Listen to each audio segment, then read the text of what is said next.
Ah, Good evening po. Kinakabahan po ako. Ah, Nung inas po ako ni Ma'am Det, kinabahan na po ako simula noon hanggang ngayon. Kasi po, iba po yung sa congregation, taas ngayon po mga pastors po, taas Bible student, o kinakabahan po. Pero nagpapasalamat po ako sa Panginoon sa pribilege po muli na may testify ko po yung kadakilaan po niya sa aming mga buhay. Ako po pala, sa hindi po nakakakilala, ako po si Sister Jen. Nasave po kami nung pandemic po, June 30, 2020. Una pong nakakilala po yung anak kong panganay, si Vincent. Then po, nung nakakilala po siya, lagi po niya akong niyayayang magsimba. Lagi po sinasabi na siya na lang po at least may nagsisimba sa amin. Kasi magtatrabaho po ako, hindi kami kakain, sabi po sa kanya. Then po sa kakapanalangin po niya, hindi po maintindihan, lagi po niya ako niyayaya, tapos minsan na lang po yung parang hinahanap ko po yung Panginoon sa buhay ko. Tapos sabi ko po sa kanya, yung pastor nyo, pwede bang may invite dito? Sabi ko po sa bahay namin. Tapos po, yun po nag-start yun, June 30 po. Then po, kala ko po, hindi naman po kami makakapagpatuloy kasi yung parang, inisip ko lang po kasi pandemic po, no, abang wala pong, yung hindi ka po masyadong makalabas, masisimba na lang po kami. Yun po yung mindset namin noon. Then po, nung pagtagal po, sa kakapastor po ni pastor sa amin, sa kakaturo po niya, binabible study po niya kami, sa kakapaginig po ng salita ng Panginoon, nakapagpatuloy po kami. Then po, yun po, alam niyo naman po, pag una ka, yung talagang masayang-masaya ka po na yung nakilala mo yung Panginoon sa buhay mo. Then po, after 1.5 year po, sa paglilingkod po namin, may trabaho po ako, tapos may business po kami na prutas po, once a week lang po yun. Parang sideline siya sa trabaho ko. Then po yun, nung naglingkod po kami sa Panginoon, mas lalo po itong pinagpala ng Panginoon, no? Halos po, kada week, nagte-testify po ako, or kada second week po, yung biyaya po ng Panginoon. Then po, nung pong time na nag-desire po ako na magamit po ng Panginoon kahit sa mga, nung wala pa pong program noon sa mga pagsusolo winning, pero sa biyaya po ng Panginoon, yun po yung unang tinuro niya sa amin, no, kami pong pamilya. Tapos po, sabi ko po sa Panginoon na yung pong nagsusolo win sa Northville po, kahit po mapakain ko lang sila, na every time po na nagpapagal sila sa gawain ng Panginoon, yun po yung desire ng puso ko. Yun po, nagagawa ko na po yun sa ilang taon, sa may isang taon, nagawa ko po yun. Pero, ito po, pag nag-desire ka po na maging matapat sa Panginoon, yung susubukin ka po niya, no, hindi madali. Then po, sa paglilingkod namin po yun, sinubok po kami ng Panginoon. Nawala po, na po yung trabaho ko, nawala din po yung business. Nawala po lahat. Tapos po, nag-face to face pa po yung klase noon. College po yung anak ko, dalawa po yung anak ko, college. Sobrang nahirapan po kami noon. Talagang as in, na zero balance na po kami. Siyempre po mahirap yun, yung dati mong buhay na nakasanayan po, no? Yung mag-a-adjust ka po talaga. Nung down na po ako, tapos po sinabi pa po ng asawa ko noon na hindi na lang po daw siya mag-prayer meeting, Sunday na lang po daw para makapamasada po siya, para ma-sustain po yung baon ng mga anak ko. Then po, yung fellowship din sinabi niya, hindi na lang daw siya mag-fellowship. Yun po yung time na natakot po ako na baka mawala po kami sa Panginoon. Natakot po ako noon, tapos nung time po na yun na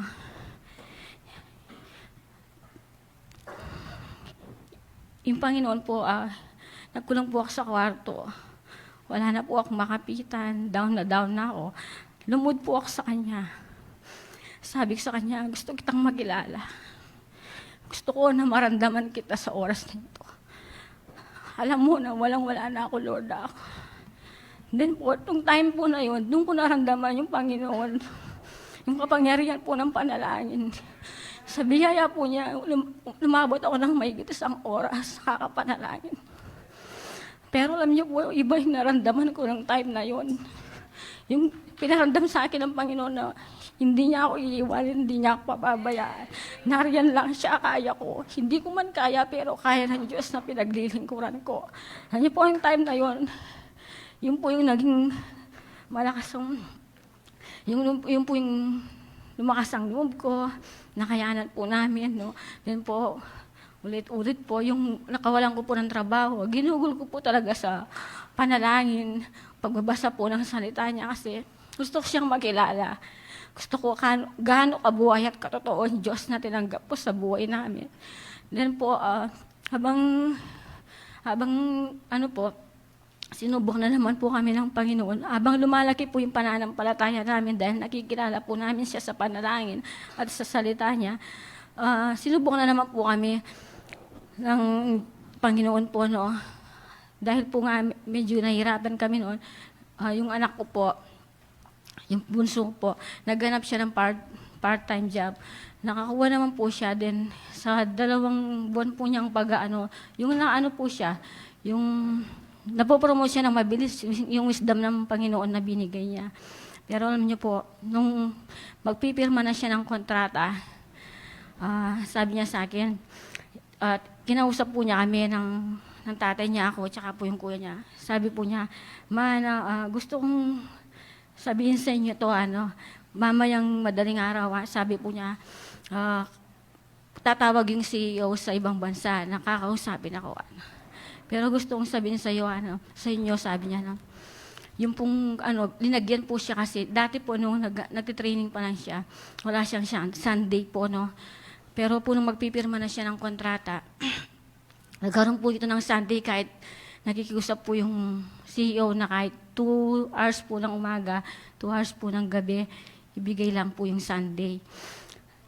Then po, nung time na po kinausap po kami ng ako, sabi niya, malaking sahod to, sabi niya. Kasi po, start niya noon, part-time lang po yun.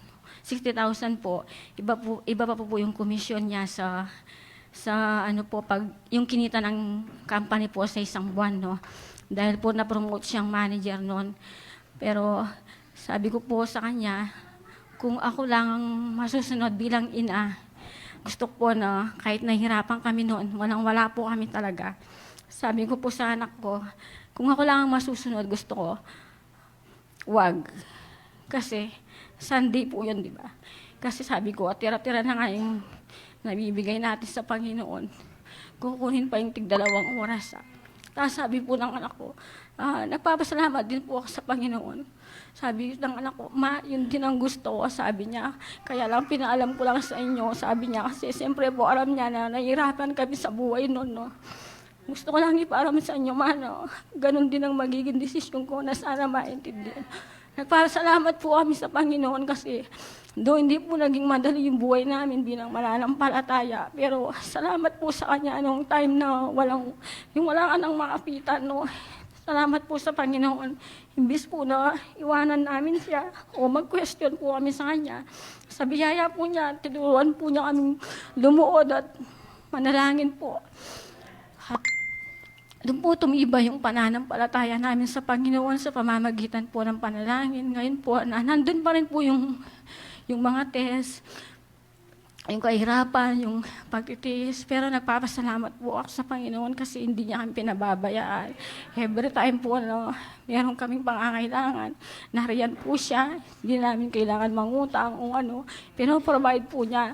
Talagang napaka po ng panalangin, napakapangyarihan po, no. Yun po yung naging sandigan namin. Tapos po, ngayon, kahit may trials po kami, may mga pagsubok.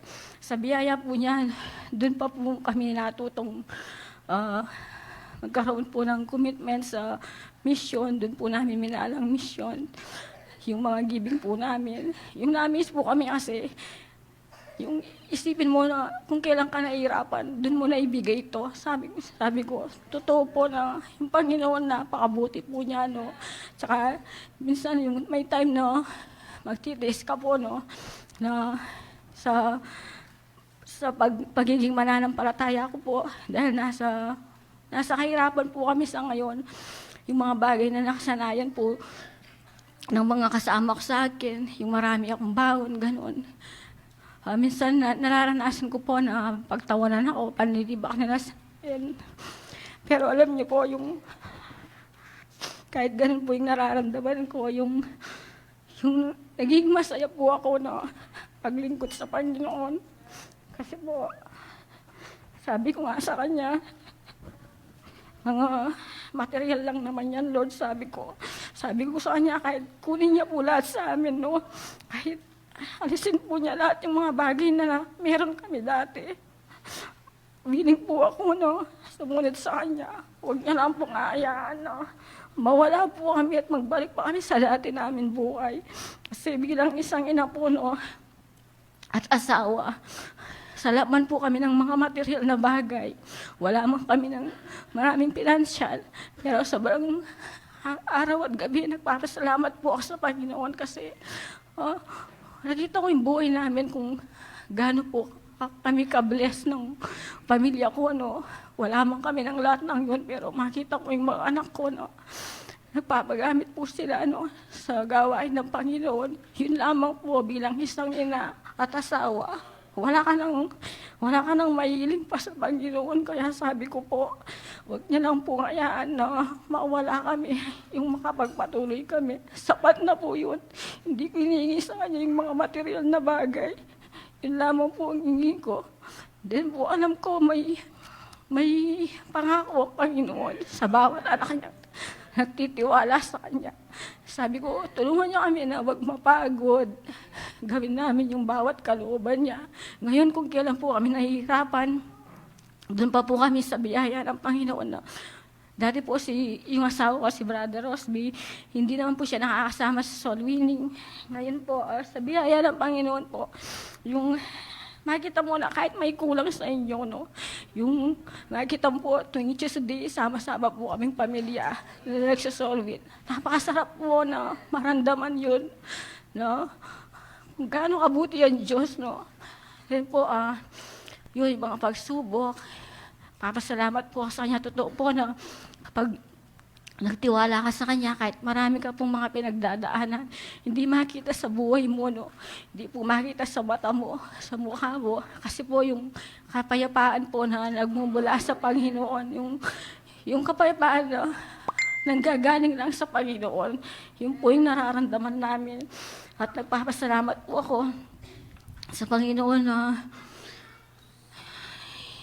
yung pagpili po niya sa akin na pagiging leader po ng mothers, no. Kung tutusin po na kung tignan ko yung buhay ko, hindi naman po ako karapat-dapat. Wala rin po akong alam. Hindi rin po ako nakatapos ng pag-aaral.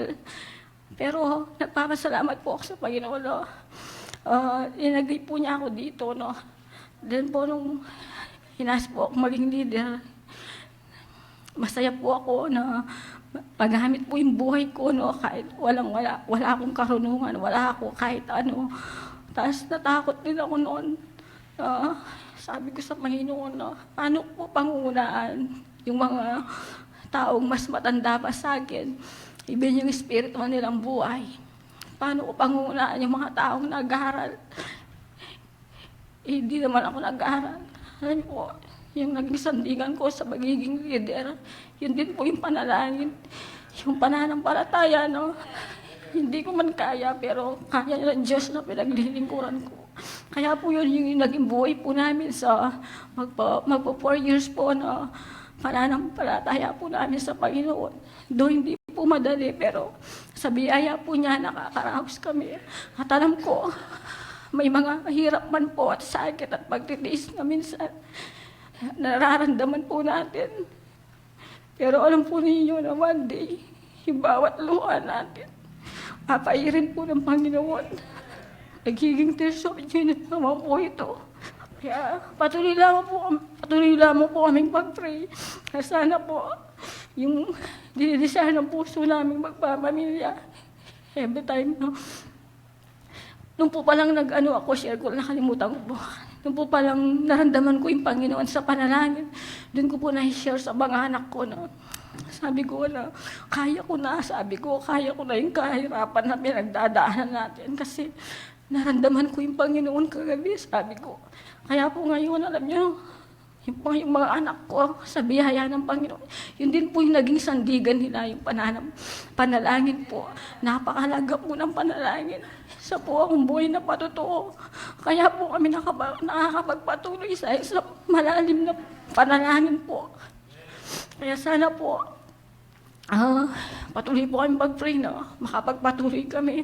Ngayon, bawat isa ng puso po namin na magawa po namin. At sabi ko nga po sa Panginoon, hindi po akong humihingi sa Kanya ng mga material na bagay o anumang klaseng kayamanan. Ang makapagpatuloy lang po kami. Bilang isang ina at asawa, sapat na po sa akin yun. Yun lamang po. To God be the glory.